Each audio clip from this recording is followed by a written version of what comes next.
বলিয়ে। নমস্কার, আমার নাম বনিতা পারিক। আমি জামডিয়ে থাকি। জামডিয়ে আমার বাড়ি। আজকে বসন্ত পঞ্চমী, সরস্বতী পুজো। আজকের দিনে পুজোর পরে খাবার বানিয়ে রাখা হয়। সেটা কালকে ষষ্ঠীর দিনে পুজো করা হয়। মা ষষ্ঠী, শীতল ষষ্ঠী কিংবা মা শীতল ষষ্ঠী নামে জানা যায়।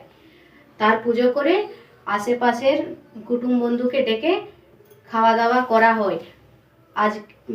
আজকের দিন মানে বাসি ভাত রূপে জানা বাসি ভাতের নামে জানা যায়। আজকের দিনে বাসি ভাতের দিনে চুলো জ্বালাতে নেই, কিছু বানাতে নেই। আর